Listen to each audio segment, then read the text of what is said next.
Assalamualaikum warahmatullahi wabarakatuh. Nama Anggi Wardani Prameswari, NPM 1804040015. Di sini saya akan menjelaskan materi tentang fiskal dan moneter, yaitu tentang transmisi dan instrumen kebijakan moneter. Nah, di sini saya akan membahas yaitu yang pertama tentang kebijakan moneter. Kebijakan moneter adalah semua upaya atau tindakan bank sentral dalam mempengaruhi perkembangan variabel moneter atau uang beredar, suku bunga, kredit, dan nilai tukar untuk mencapai tujuan ekonomi tertentu. Sebagai bagian dari kebijakan ekonomi makro, maka tujuan kebijakan moneter adalah untuk mencapai sasaran kebijakan makroekonomi antara lain pertumbuhan ekonomi, penyediaan lapangan kerja, stabilitas harga, dan keseimbangan neraca pembayaran. Kebijakan moneter juga dapat diartikan sebagai kebijakan dari otoritas moneter atau bank sentral dalam bentuk pengendalian agregat moneter atau seperti uang beredar, uang primer, atau kredit perbankan untuk mencapai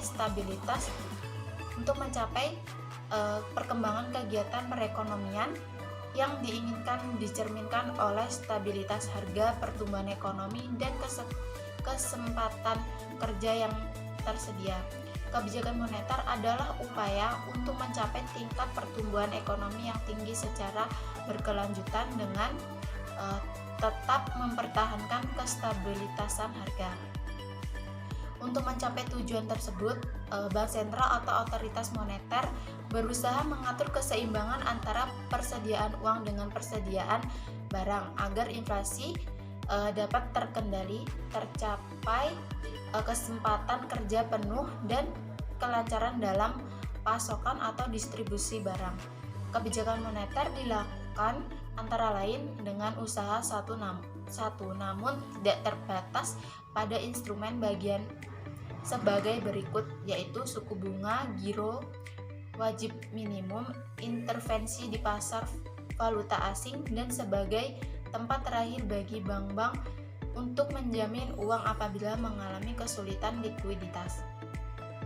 Kebijakan moneter pada dasarnya merupakan suatu kebijakan yang bertujuan untuk mencapai keseimbangan internal atau pertumbuhan ekonomi yang tinggi, kestabilitasan harga atau pemerataan pembangunan, dan keseimbangan eksternal atau keseimbangan neraca pembayaran, serta tercapainya tujuan ekonomi makro, yakni menjaga stabilitasan ekonomi yang dapat diukur dengan kesempatan kerja, kestabilitasan harga, serta neraca pembayaran internasional yang seimbang.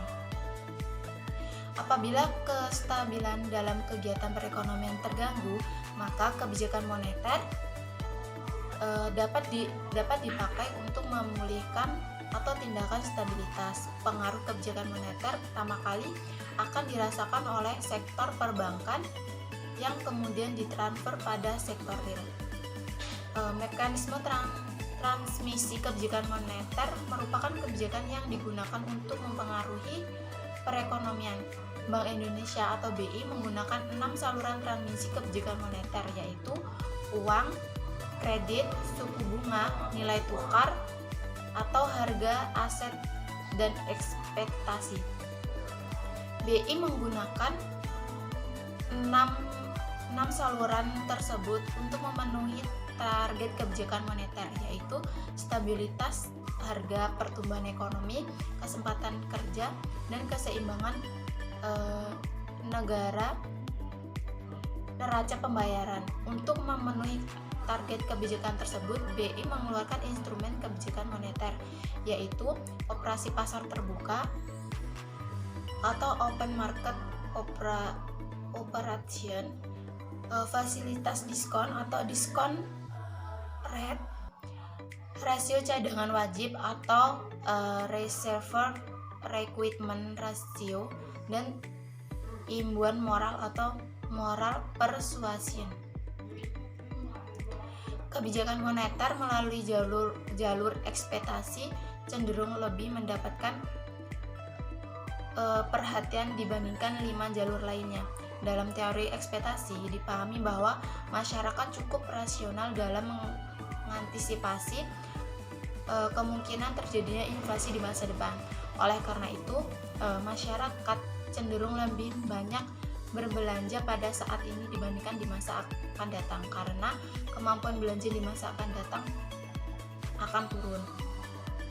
Ekspektasi inflasi akan mendorong kenaikan tingkat bunga. Apabila tingkat bunga naik lebih kecil dibandingkan dengan kenaikan harga, akan menjadikan kekayaan non-real menurun. Di lain pihak, menyimpan kekayaan dalam bentuk aset real menjadi pilihan masyarakat bila kenaikan inflasi relatif lebih rendah dan kenaikan harga. Kebijakan moneter ekspansif memiliki tujuan untuk menjaga stabilitas ekonomi, menjaga stabilitas harga, meningkatkan kesempatan kerja, dan memperbaiki posisi neraca perdagangan dan pembayaran. Kebijakan moneter ekspansif digunakan untuk mengantisipasi adanya inflasi dan turunnya nilai tukar dikarenakan adanya ekspektasi inflasi.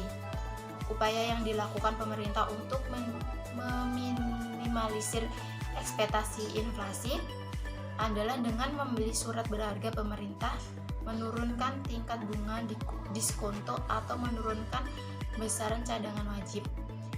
Kebijakan ini akan meningkatkan kapasitas produksi sehingga mendorong kenaikan belanja barang dan jasa dari dalam negeri dan luar negeri.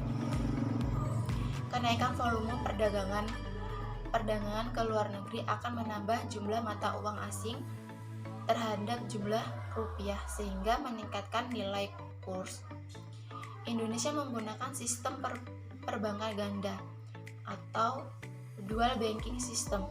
Setelah dikeluarkan Undang-Undang Nomor 10 Tahun 1998, perbankan mengganda adalah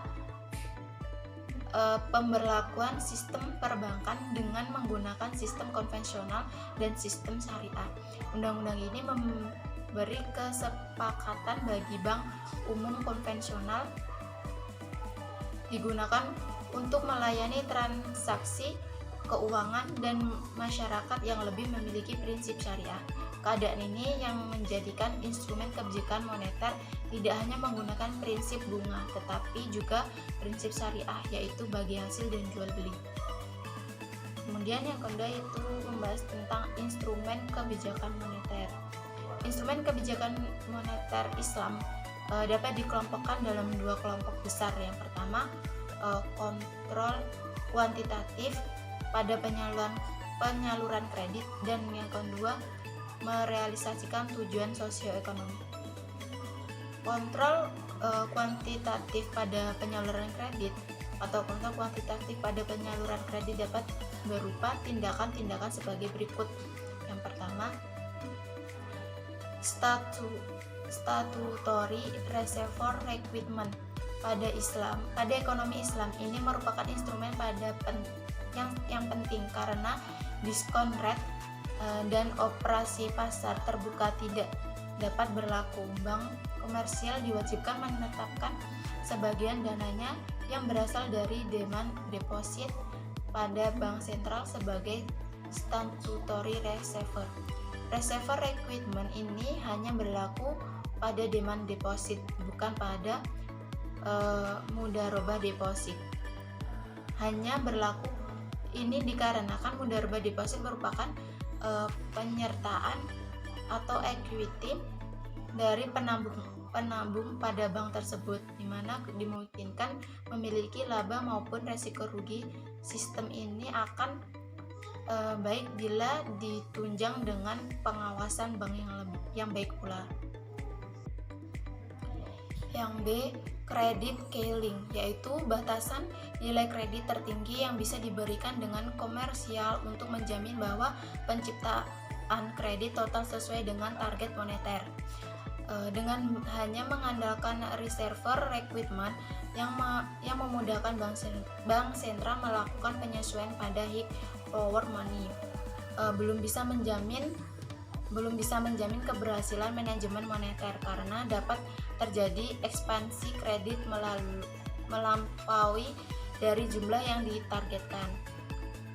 Yang ketiga, demand deposit.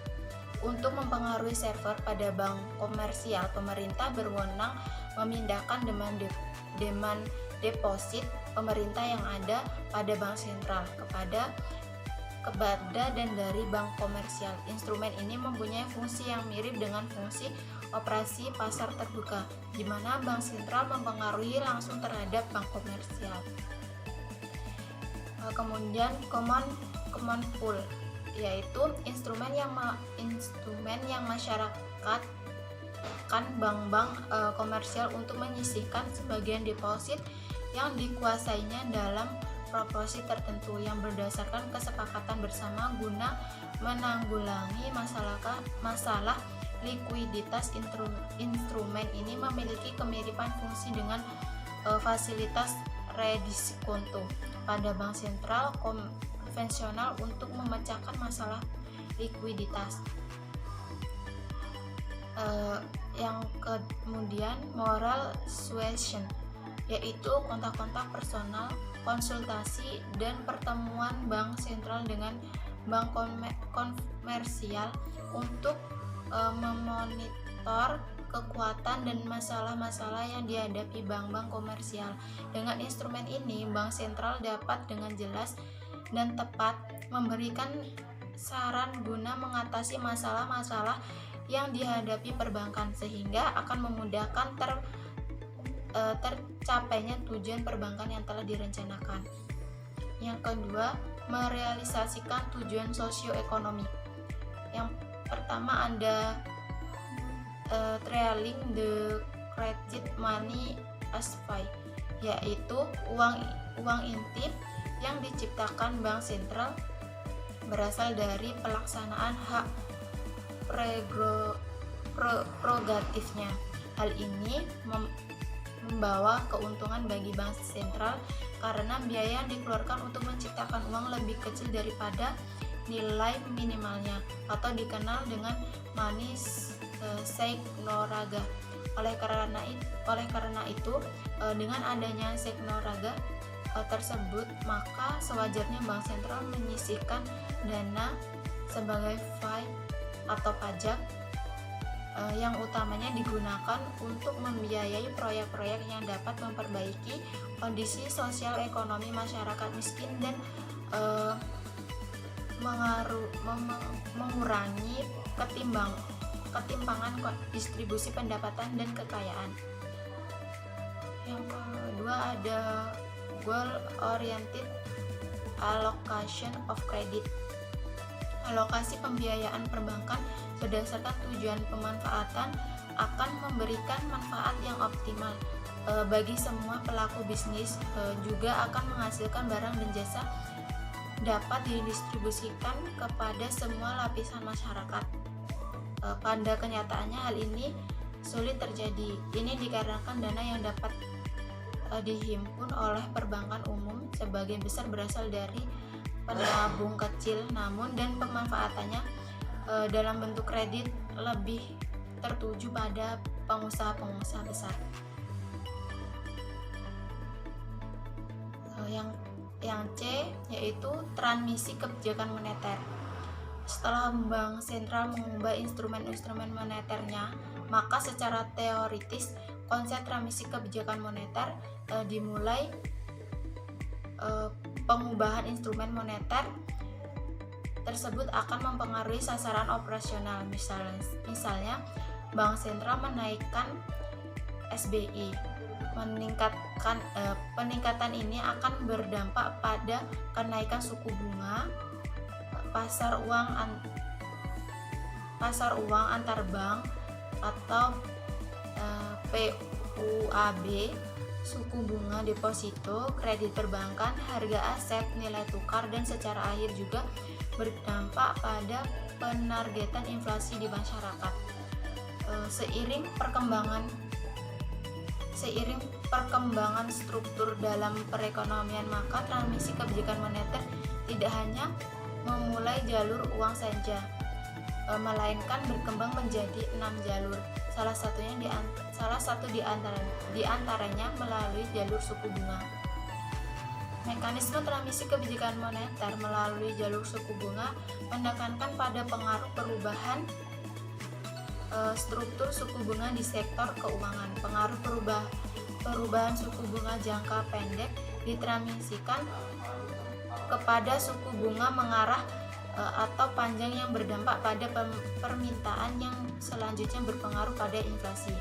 Pada moneter konvensional, alur transmisi kebijakan melalui 6 saluran, yaitu jalur suku bunga, jalur kredit, jalur nilai tukar, jalur uang, jalur harga aset, dan jalur ekspektasi. Keenam jalur tersebut seluruhnya dapat digunakan dalam moneter konvensional, namun tidak begitu dengan moneter Islam atau ekonomi Islam. Misalnya saja jalur suku bunga. Jalur ini tidak dapat diaplikasikan dalam ekonomi Islam karena dalam ekonomi Islam konsep bunga diharamkan dan tidak sesuai dengan ajaran Islam. Maka untuk produk pembiayaan bank syariah secara keseluruhan didasarkan atas prinsip bagi hasil. Prinsip bagi hasil tersebut terdiri dari al-musyarakah dan al-mudarobah. Mekanisme transmisi kebijakan moneter adalah the process through which monetary policy decisions are transmitted on the change in real GDP and inflasi. Mekanisme transmisi kebijakan moneter menggambarkan tindakan otoritas moneter melalui perubahan instrumen moneter dan target operasionalnya mempengaruhi variabel ekonomi dan keuangan sebelumnya, akhirnya berpengaruh pada ketujuan akhir inflasi. Mekanisme transmisi kebijakan moneter merupakan suatu proses yang kompleks dan karena dalam teori ekonomi moneter sering disebut dengan black box, kompleksitas dalam mekanisme transmisi kebijakan moneter dipengaruhi oleh 3 faktor, yaitu yang pertama perubahan perilaku bank sentral, perbankan dan para pelaku ekonomi dan dalam berbagi aktivitas ekonomi dan keuangannya. Hal ini terkait dengan perilaku antisipasi oleh bank dan para pelaku ekonomi pada setiap perubahan perilaku bank sentral.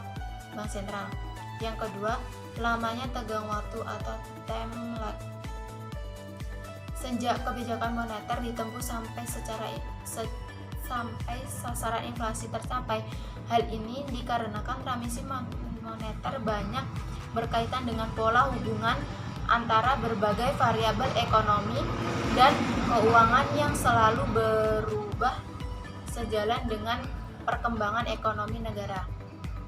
Dan yang ketiga, terjadinya perubahan pada saluran-saluran transmisi kebijakan moneter tersebut sesuai dengan perkembangan ekonomi negara. Perbedaan kelompok monetaris dan Keynesian menyangkut cara bekerjanya mekanisme pasar dan faktor-faktor pendorong perkembangan permintaan agregat dalam perekonomian. Kelompok monetaris berasumsi bahwa perekonomian dapat berjalan secara sempurna sehingga harga dapat menyesuaikan apabila terjadi perbedaan antara permintaan dan penawaran. Dengan alasan ini, kelompok moneter berpendapat bahwa kebijakan moneter hanya berpengaruh terhadap nilai nominal atau bukan nilai real permintaan agregat melalui perubahan harga tersebut dengan pengaruh yang relatif stabil. Hal ini sejalan dengan pendapatan Friedman, yaitu kenaikan harga inflasi akan selalu ada dan dimanapun merupakan fenomena moneter. Di sisi lain, kelompok Keynesian berpendapat bahwa permasalahan perekonomian sangat kompleks sehingga tidak bisa diselesaikan dengan hanya mengendalikan uang, karena banyak faktor berperan penting dalam mendorong kegiatan ekonomi. Kondisi pasar disumsikan tidak selalu dalam keadaan seimbang, karena terjadi beberapa kelakuan dalam bekerjanya mekanisme pasar dalam perekonomian. Situasi ini terjadi misalnya karena pengaturan harga suatu komoditi harga oleh pemerintah, atau pembuatan perjanjian kontrak kerja secara sepihak oleh pengusaha. Dengan kondisi ini, apabila terjadi shock atau kejutan dalam perekonomian, misalkan kebijakan moneter yang secara aktif melakukan pelonggaran atau pengetatan, akan berpengaruh terhadap pertumbuhan ekonomi real dalam jangka pendek, meskipun pada akhirnya dalam jangka panjang perkembangan harga juga akan berpengaruh. Kesimpulan, menurut kelompok Keynesian, kebijakan moneter akan berpengaruh terhadap sektor perekonomian real. Baiklah, itu saja yang bisa saya sampaikan. Kurang lebihnya saya mohon maaf. Wassalamualaikum warahmatullahi wabarakatuh.